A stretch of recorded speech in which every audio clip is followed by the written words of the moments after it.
Is that the motorcycle? Yeah. Two motorcycles ran into each other? Yeah. They were just messing around, playing chicken or something, I don't know. Probably playing chicken. Yeah. There was a third individual involved too. Oh, was it? He ran away from the scene. They got him up at Warrior Road. Oh, And okay. hit a culvert. He got him out, so I don't know where he was involved in that. That's bad shape. Yeah. That's sad. That is so sad.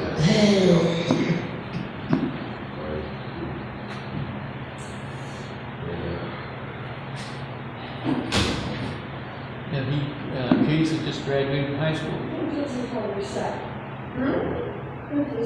I didn't know the Ian Dixon. Yeah, I didn't either. He was a little older. He was 21. Yeah. Casey was 19. Yeah.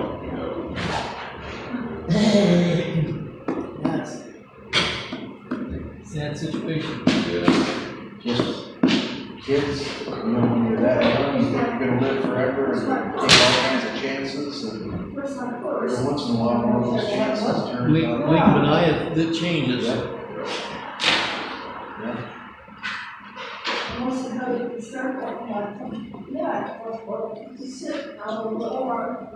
I'll get it. Try to get your car open. Yeah, but she thinks she's better around the net. Oh, I'll look for it.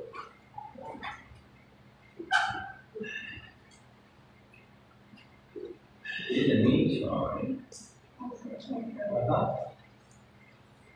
Thank you. Tim. Dave, thanks, man. Good morning, Ken. Good morning, thank you.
Okay, we'll wait till everybody gets back. Because we hardly have enough to go with anyway without starting too soon. Hope everybody's keeping cool, doors are open, the fans are on. It's still pretty sticky. We'll be stickier this week. Gonna be in the hundreds this week. 4th of July is Saturday, so we're playing our patriotic music today. I didn't really say much. I kind of was stuck on my insect thing, so we're gonna do that today, but we'll do some celebratory stuff next Sunday. Fireworks in town Thursday evening, Thursday night. Fireworks are Thursday.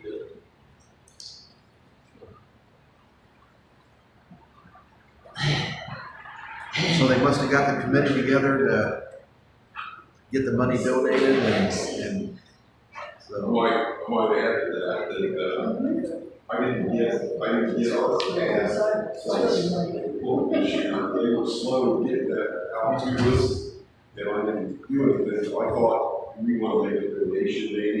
Probably could, yeah. Donation. Yes. Yeah. Yeah. You say you didn't get the ad in the book? No. Okay. Because this year they wanted a whole new ads or whatever. I don't know. I put them all kind of information. Yeah, you can put the same thing in. Yeah. Yeah. Okay, welcome to First Universalist of New Madison. On this sticky, overcast day, it's finally getting to what summer is really like. Nothing that our ancestors hadn't endured for a couple hundred years, so I think we can gut it out. Any announcements? Okay, I saw Derek at the, yes. We'll plan our annual meeting just to keep legal with our bylaws and constitution. And we'll do that probably the second or third Sunday here in July. And I'll chat with all of you after service. Okay. And then I'll get the notice out so that we provide at least 2 weeks notice. Annual meeting, which basically includes everybody that's here now. Yeah. But everybody is invited because we'll have the telephone exchange, whatever that thing is called, where you can listen to the meeting online or on the telephone, and you can actually talk if you have questions or comments or complaints. You can do that online. I forget what that's called, but it works pretty good. Emerson said that. Yeah, Emerson set it up for us. So we want to encourage everybody to stay involved as much as they can, even if you can't be here physically. Stay involved mentally, spiritually, and hopefully even financially.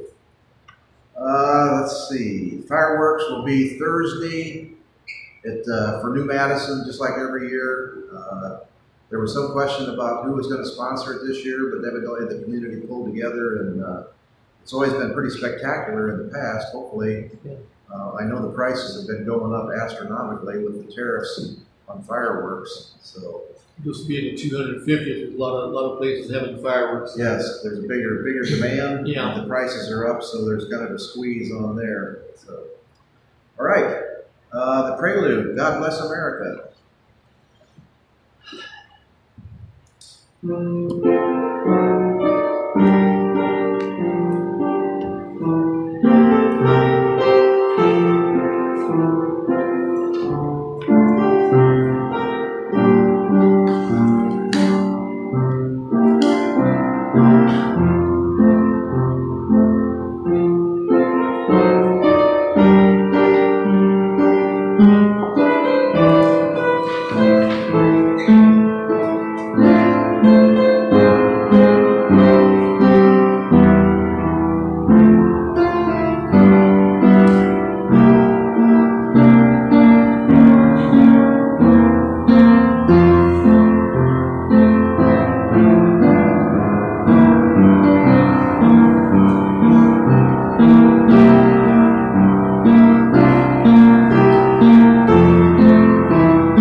connected.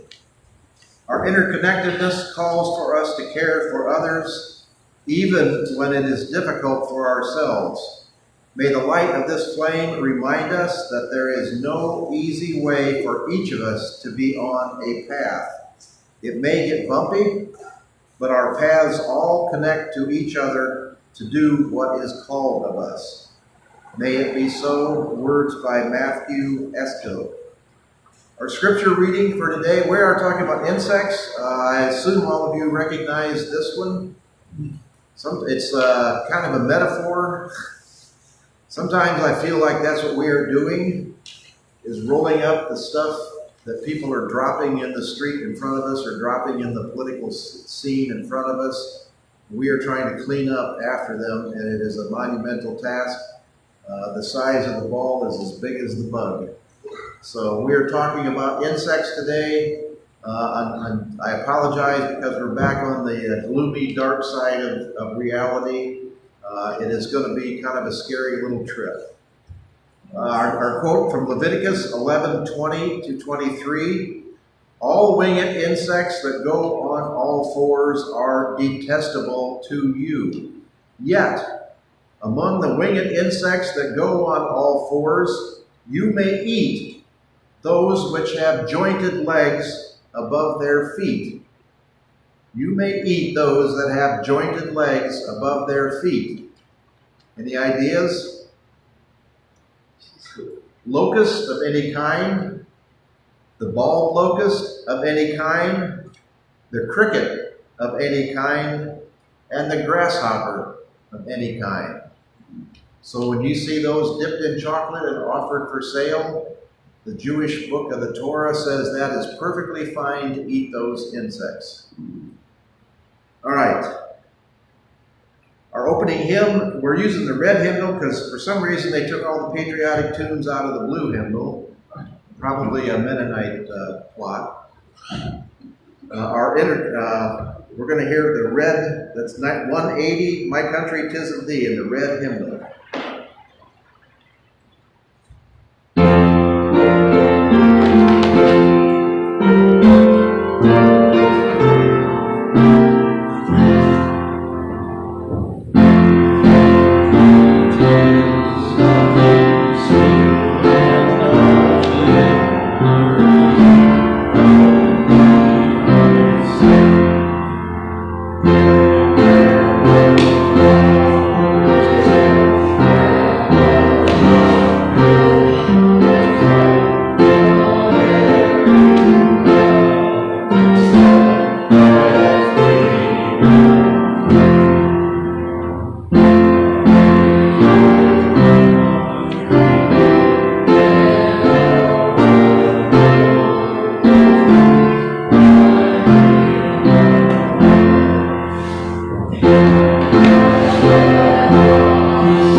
God Save Our Gracious King. That's an interesting. Which book was that? It's the skinny red one. 80? This was 180, the skinny red one. That's for the oil system.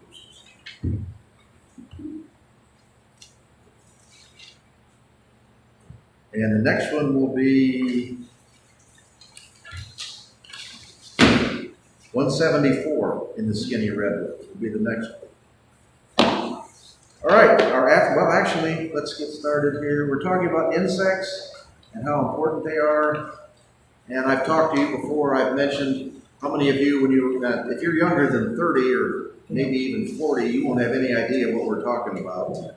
But if you're older than that, you can remember when lightning bugs filled the sky, literally filled the sky. You could go out and gather in a quart mason jar 50 or 100 lightning bugs and put them in your bedroom, and they would blink and blink all night, and then you were still a nice kid, so you go out and let them out the next day then. I see 1 or 2 lightning bugs now, maybe 3, and there's something going on, and we're going to talk a little bit about what is going on. Herbicides. Fireflies. Fireflies, yes, lightning bugs, fireflies. Depends on whether you're from northern Indiana, southern Ohio. Everybody has a little colloquial saying for what you call them. They are the same bug, though. And then I just couldn't pass this by. This has been in the news all week. Unseen algae. Make algae great again, MAGA. It does truly disturb me seriously that we are letting people go who assaulted police officers, smeared excrement in the Capitol, broke windows out, and attacked with poles and flags, and yet people who touched a piece of floating paint are being arrested, and they are now has the National Guard is guarding the reflecting pool. The National Guard is guarding the reflecting pool, and we are saying that vandals have come in and sliced 250 feet with a box cutter, wading in 2 feet of water. We've gone past insane. We are going into just like totally crazy now. So anyway, I couldn't pass that up. Our affirmation, listening with the heart. Maybe prayer doesn't mean talking to God at all. Maybe it means just listening, unplugging the TV, turning off the computer, quieting the mental chatter and distractions. Maybe it means listening to the birds and the insects, the wind in the leaves, the creaking and groaning of trees, noticing who else is out there, not far away, but nearby. Sitting so still we can hear our heartbeat, watch our breath, the gentle whoosh of air, the funny noises from our own insides, marveling at the body we take so much for granted. Maybe it means listening to our dreams, paying more attention to what we really want from life, and less attention to all the nagging, scolding voices from our past. Or maybe it's all about listening to each other, not thinking ahead as to how we can answer or rebut or parry or advise or admonish, but actually being present to each other. Perhaps if we just sit quietly, we'll overhear a peace whispering through the centuries that's missing from the clamor of the moment. Maybe prayer means listening to the silences between the words, noticing the negativity of space, the vast, undifferentiated, nameless wonder that underlies it all. Maybe prayer doesn't mean talking to God at all, but listening with the heart to the angel choirs all around us. Those who have ears, let them hear. These are words by Gary Kowalski. He's one of my favorite authors. I get all this information, everything in here is on the Unitarian Universalist website. They offer unbelievable support for little tiny congregations like ours who don't have a professional ministry. Everything that we bring here, that I bring here, is out of that. And there's a tremendous number. We could do this for 20 years and still not go through all the material. So, joys and concerns.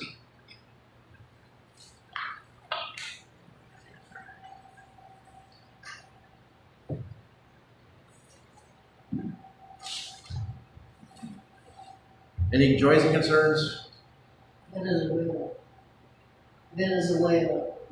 I didn't even think about that. Yes, Venezuela. Which we have sent privately. We have sent, I think, Colorado, Virginia has sent rescue teams, dogs, and people to dig. Venezuela does not have, they had a huge, tremendous 2 earthquakes back to back that just flattened huge numbers of buildings. The government has sent our U.S. government has sent $150 million. You know how much money we took out of Venezuela when we took over the country? Billions of dollars. Billions of dollars of oil was taken from Venezuela and brought to the United States and put in our name. We gave them $150 million to help with the earthquake. And their problem with the earthquake is they have no large, giant cranes, giant digging machinery. People are there trying to dig through concrete slabs with hammers and chisels and pickaxes. They're saying almost 50,000 people are missing, and they can hear people talking, trapped in rooms inside these collapsed buildings, but they can't get to them. If they don't have water in 3 or 4 days, 5 days at the most, they are going to expire inside these buildings trapped. And the people who can help aren't helping, and the people who can help don't have the right tools. It is another mark of where society is today. All right, we had a traffic accident this weekend. 2 dirt bikes collided. We still don't know what the reason was. Sad situation. I think that one boy has expired and the other is in pretty serious condition. So our prayers and our thoughts and any support we can give to those families. Kids think they can live forever, and they play games that are dangerous, and sometimes the danger catches up to them.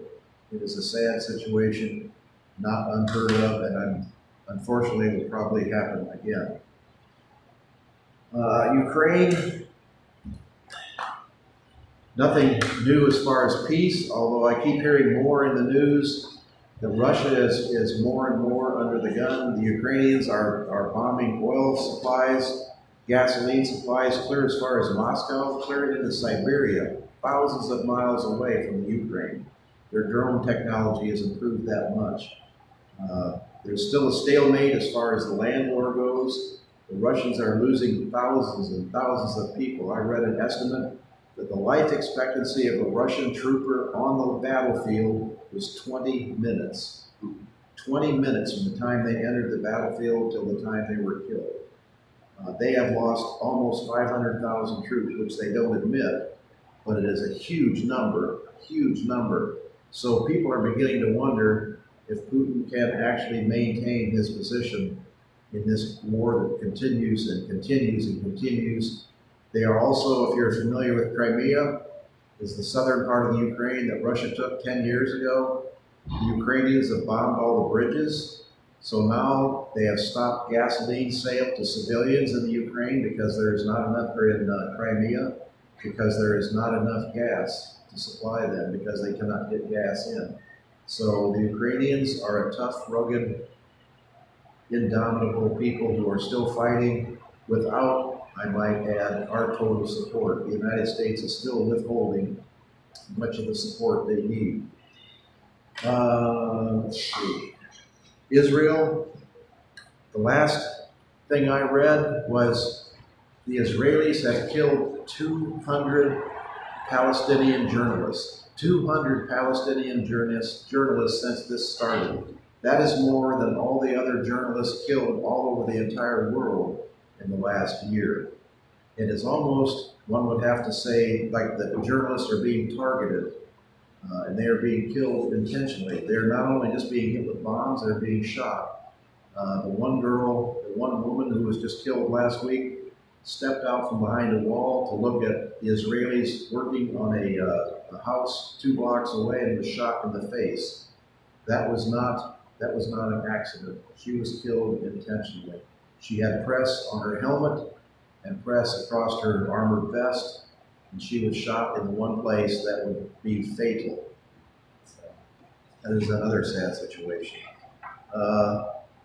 Light a candle for Tara. Tara is the Church of the Brethren annual conference is in Fort Wayne this year. So she is leaving this afternoon for Fort Wayne, not too far away. I'm going to try. We don't know how that's going to work. It'll last all week.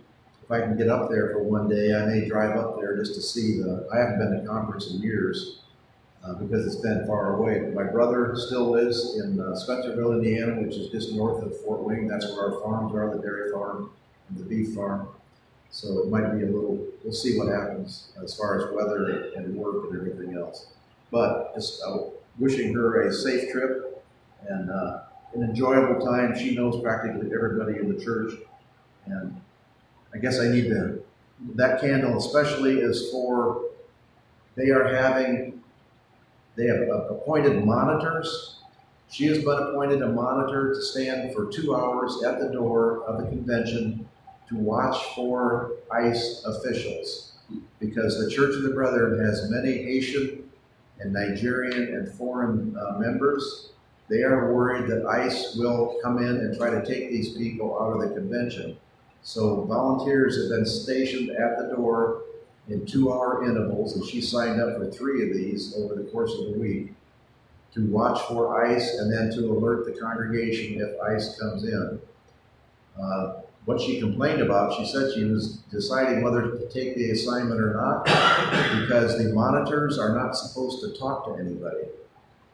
And Tara can't stand in a hallway for 2 hours and not talk to anybody because everybody that comes by wants to talk to her. So we'll see how strict that stipulation is, or whether she just follows the rules by ignoring the rules in the minor place. All right, anything else? I went to the Preble County Historical Association down in 122 just outside of Gratis. I have never been there before. They have a huge situation there. A huge, like 250 acres was donated to the Historical Association by actually, I think it wasn't the Brubaker family, but it was somebody who was close to the Brubaker family. The house that was there used to be a restaurant, which is interesting because it's off the road quite a bit. But there's a barn. They've got historical materials there. They've got corn threshers, hay binds, all the older equipment, and they also have a nice shelter. And at the shelter, they had the Preble County Community Band, and I recorded this just because it's worth it.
remind everybody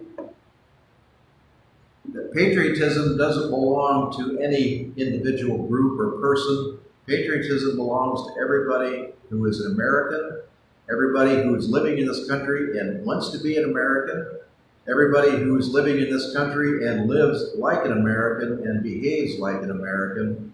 All of them, all of us, can take possession of patriotism. So don't be afraid to fly the flag. Don't be afraid to be patriotic just because some of the people that fly the flag do so in kind of an obscene way. That is not to deter any of us. So, we'll light our final candle as we always do for those hopes and dreams, thoughts, prayers that maybe aren't voiced. We haven't heard from anybody, and I have not heard from anybody this week. So we encourage anybody who would like to make contact to do so. We are going to talk about insects.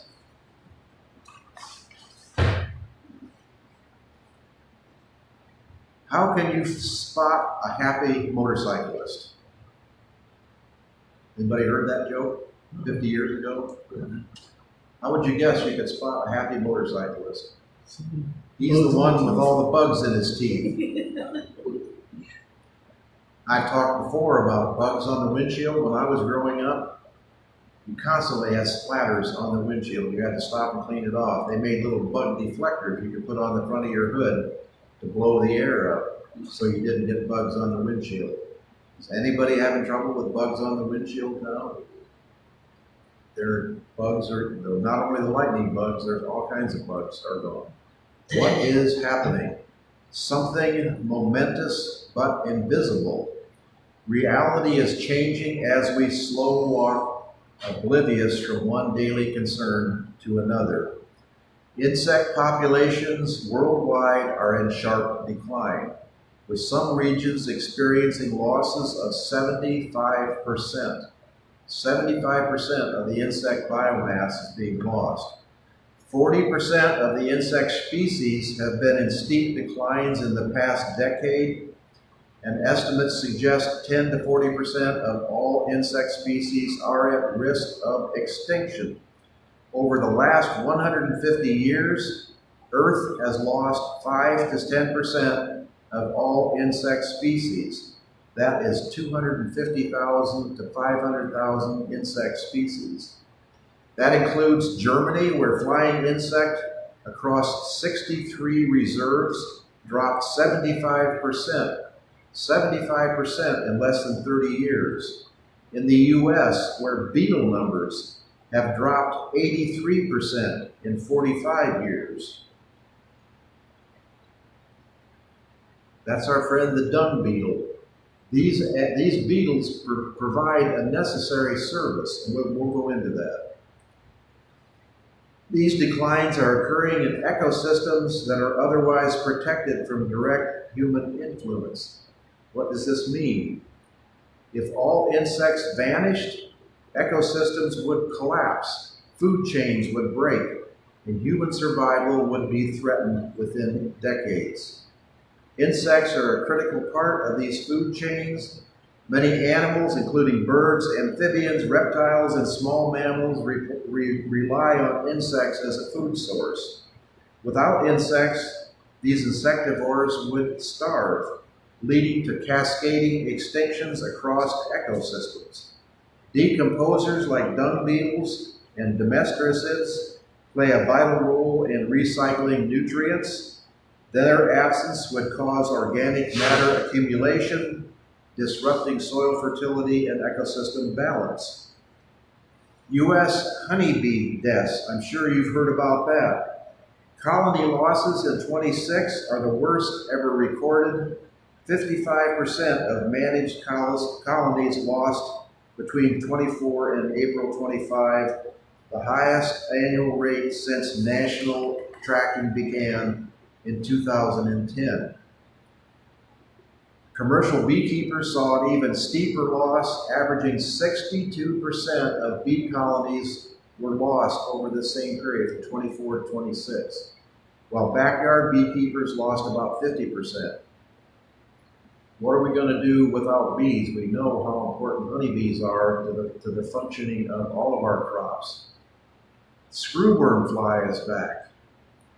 Don't panic. Just because the eggs hatch into larvae that eat through living flesh, screwworms weren't first eradicated until the 60s.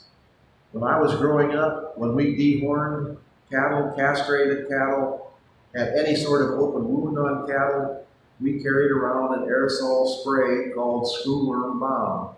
And you sprayed that on the wound to keep the screwworm flies away. Because what happens is the flies lay their eggs in the disturbed flesh in the wound, and the larvae actually burrow into living flesh. These are not like maggots that eat dead flesh. I think I told you the story when I was a nurse at Upper Valley in Troy. A guy came in who was severely overweight and had swollen legs that had split open. He used to sit on his front porch with his legs up on the banister, which the doctor told him, elevate your legs and they won't swell so much. But he did not have a bandage on it. So as he was sitting there drinking beer and watching the world go by, flies laid eggs in his open wound on his legs. None of the other nurses would take tweezers and pick the maggots out, so that was my job. I think my total count was 20 maggots I got out of one leg. Situations you see in life can be pretty amazing. So anyway, we would spray all these open wounds with aerosol bombs. The screwworm flies were eventually eliminated in the United States in the 70s, in the late 60s and 70s. And the way they did that was, once again, science.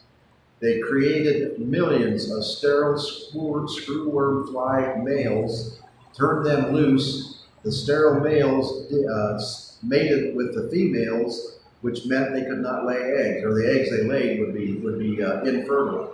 And eventually they died out. This program was continued on a standard basis all the way until what happened in 24, when Elon Musk and Doge came along. Part of the screwworm fly prevention was a observation set up in Guatemala and Honduras and southern Mexico. The screwworm flies had been eliminated even from Mexico. When that program was canceled and the sterile fly program was canceled, 2 years later, screwworm flies are in Texas, New Mexico, Louisiana. There's 16 cases so far. You know, if there's 16 that they found, how many wild animals, how many deer babies, how many moose babies, how many kittens, cats, anything that's been born that has access to flies, how many of them are there? They have restarted the screwworm sterile fly building situation, creating more sterile flies. That is not instantaneous. It's going to take a year to ramp that up and start releasing flies. We are seeing the real world results of people who are basically insensible, who have no concept of what reality is. Okay, the screwworm monitoring program was terminated in March 25 after the new Secretary of Health took over, the Secretary of Health. So too were 5,300 other grants and programs killed by the so-called Department of Ecology, Insects, Nature, and Reserves. When David Wagner stepped into the U.S. southern wilderness this spring, he found landscapes empty of life. The entomologist has devoted much of his career to documenting the vast diversity of U.S. insect life, particularly rare caterpillars.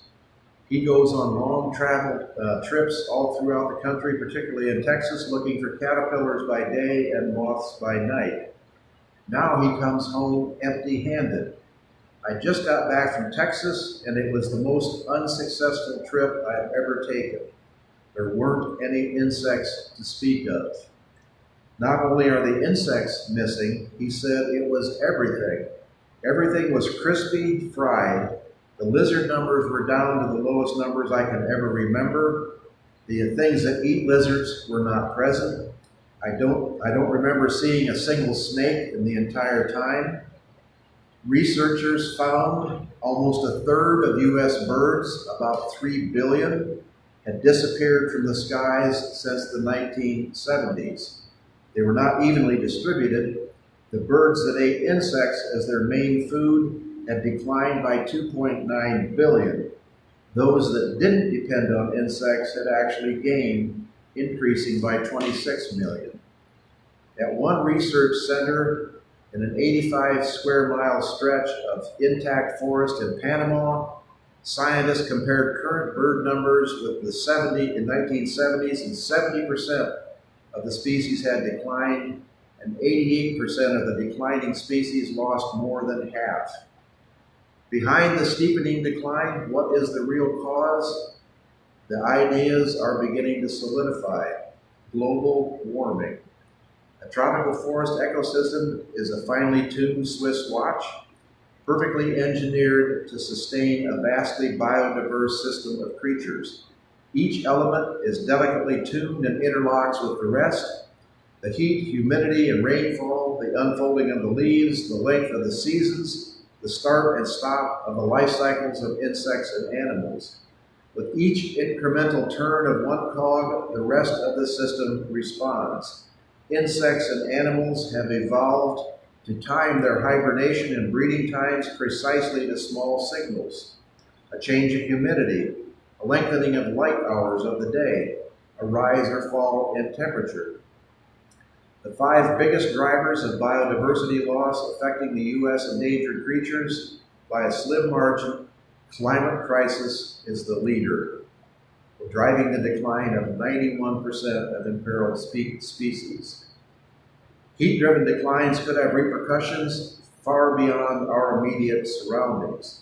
In the past, if pesticides wiped out insects over an agricultural region, as long as healthy populations remained elsewhere, the species could return as soon as the spraying stopped. That is not happening now. Global warming is over the entire world, and species are declining over the entire world. There is no reserve population of healthy species to repopulate. Climate change is impacting all those little different spots at the same time. It doesn't just affect one spot that gets a pesticide dose or a tree cut down. If the insect population collapses, you don't have a residual population. Another one is bees.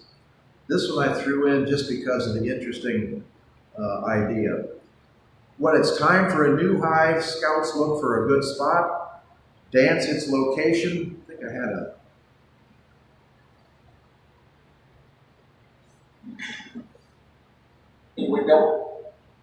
This is a diagram of a bee dance. They move until more scouts verify and the hive agrees. No leader makes a decision. When the colony becomes too large, it swarms the old queen and 40% of the workers leave, carrying stored honey for survival. The swarm clusters on a branch or overhang with only 3 days of food.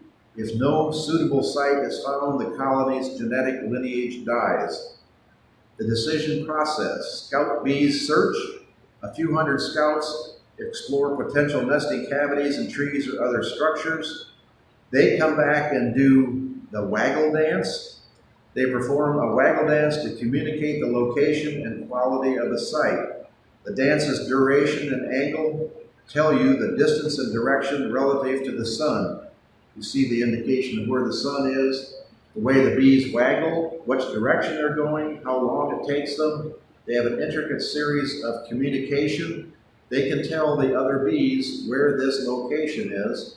Other bees will go out and check, and they will come back and either verify or vote negative.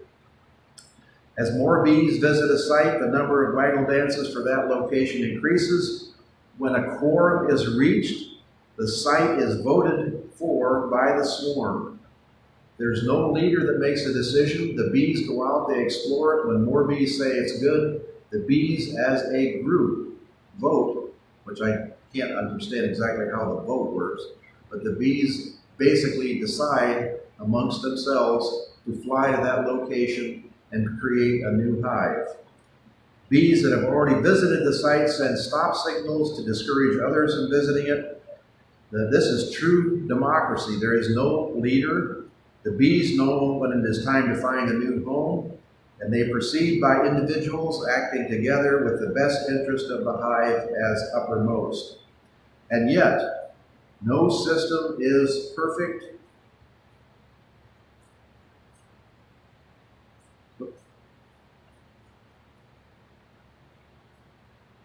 Window and seeing thousands of bees clinging to the wing. Passengers on a stationary plane were surprised when a large swarm of bees suddenly gathered on the wing. What seems like a scene from a movie is actually a natural phenomenon. At certain times of the year, when the queen bee leaves her colony in search of a new home, the bees swarm. The remaining bees follow the queen bee and gather for a while wherever she lands. In this case, the wing of the plane became the perfect resting place. Ground crews were called in, and operation was delayed briefly while experts worked to safely remove the swarm without harming the bees. While this sight may seem frightening, a swarm of bees is usually focused on protecting its queen and is often less aggressive than people think.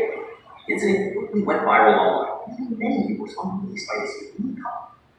This guy obviously was not looking at the video when he says workers were called in and the bees were rescued and moved to a new place.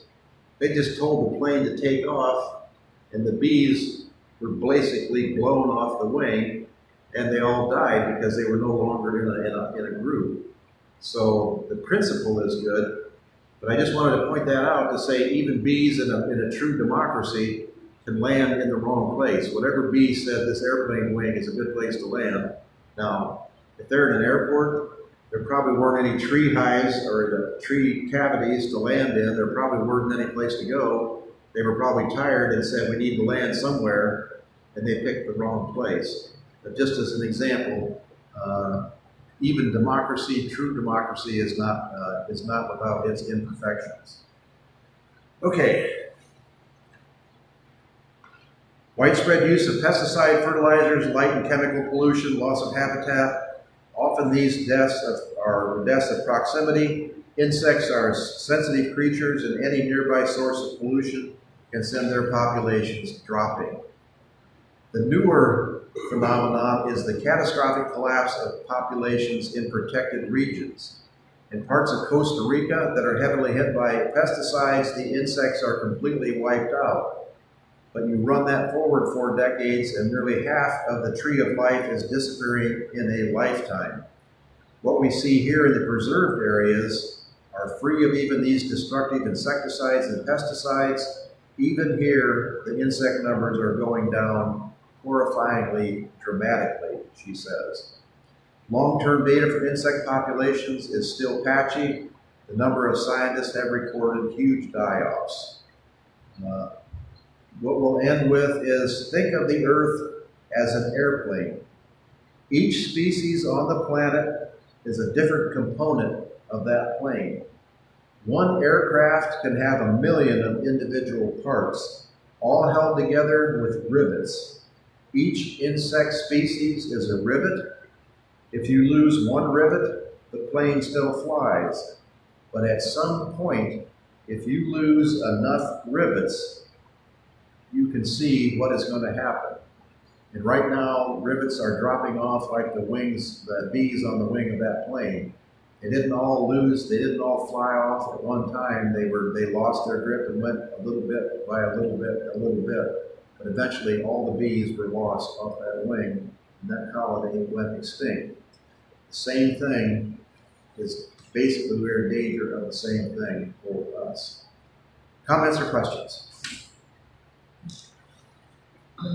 So many of the programs that address environmental issues like the potential extinction of insects or whatever else, even before hyper-political times, they would often be quashed, or some congressman would kill the program because they didn't understand the purpose of basic research. A lot of times basic research studying the mating habits of a particular species of insects, people can laugh about that, but that's what actually led to the development of pheromones, and pheromones that control mating and behavior of animals. That led to being able to control insect populations. And yet that was basic research. So I can only imagine, particularly with the added layers now of hyper-partisanism with Elon Musk and company, he simply neglected to put a zoologist on his list. Well, and we talked about this before when we had the problem with chickens and the disease that was killing chickens. And they fired all the agriculture department people that studied that disease. And then they tried to hire them back, but most of them had jobs someplace else. It's just like the Forest Service workers. I forgot to mention, there are fires all over the West in Utah. Huge fires, millions of acres. The Forest Service fired like 60,000 people at the beginning of the year. They are hiring people back now, but they're not hiring the people who have the experience and the knowledge. They're hiring new people who have never done this before. So they're starting from scratch to build a Forest Service firefighting service. And particularly, it's one thing to hire a guy to carry a pick and a shovel and a chainsaw and go out and cut down trees. That's not too hard to do as long as you're 18 years old and got a good back. What they lost was the people who directed the supply chain and told them what mountain to go to or what hill to go to or how far ahead of the fire to start cutting. The people who had the experience to know how to fight those fires, those people are also gone. It's just like the national parks. They fired huge numbers of rangers in the national parks. Toilets are dirty, the trash isn't picked up. There's nobody to give instructions. There's nobody to rescue people when they fall down on the trail. Anybody with any business sense, anybody with any common sense knows you can't gut the infrastructure and pretend like you're saving money. It just is short-sighted. And for people that pretend to be great business people, we can see why their businesses all went bankrupt, basically. You can't hollow it out. You can't, and that's what happens. I guess we can get off on a tangent here. That's what happens when companies like the filter company up in Greenville, Fram was a profitable business, but the people that bought the company kept taking money out of it and giving it to themselves until there wasn't enough money left to run the company. And not only that, they mortgaged everything in the company so no other company would buy Fram as a running operation and keep it going. There was no reason that couldn't have been sold to the people that worked there and the supplies and the markets they had. Some other company could come along and bought it, but nobody would buy it because they didn't have the machines. They sold the equity on the machines, and when the banks foreclosed, they took all that stuff. It's just greed. Greed by people with more money than sense is destroying this country. We are going to have to basically stand up sometime and say enough is enough. Okay, offering. Whatever you can spare, we would appreciate. Basically, everything we have now is paid, but we are basically, as we talked about earlier, donating money to the fireworks. We donate money to fish. Any worthy charity, we will stand behind. All right, we're going to hear, what are we going to hear? Give me your tired and huddled masses.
All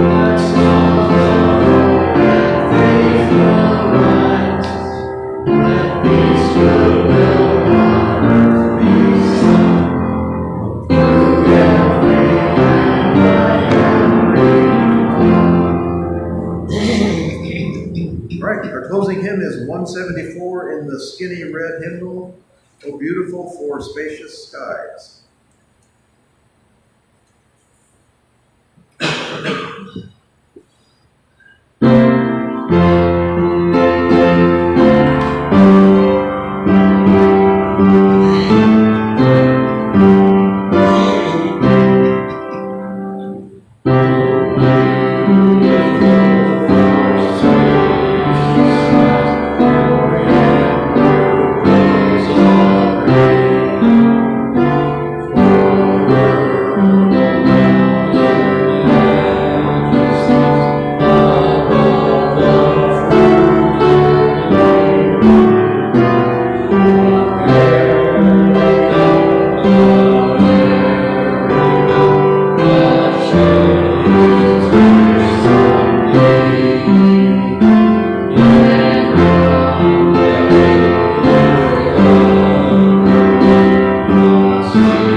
Beautiful for spacious skies, for amber ways of grain, for purple mountains, majesties above the fruited plain.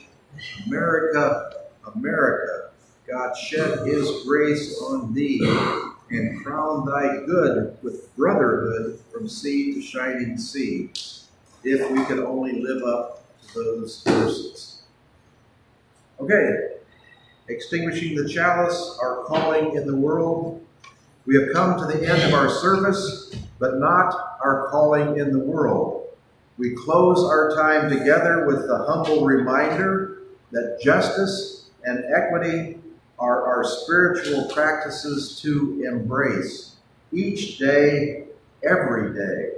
We are blessed to be the embodiment of what is possible when justice and equity ground us in all that we do. May we go forth with light and warmth of our chalice in our hearts until we are together again. One of my favorite authors, Rebecca Savage. Our postlude is Yankee Doodle Dandy.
great song. Yeah.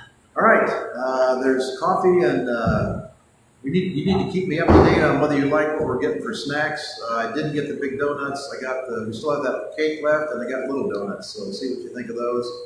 Or we have to have a horse thing. So obvious on Insect Day is a horse fly. So there it is. Horse fly. There's your horse fly. So have a good week. Enjoy the 4th fireworks. The 4th in New Madison. The 4th is actually Saturday. So we will be back here next Sunday. We'll probably talk about patriotism a little more. We'll see what happens. All right.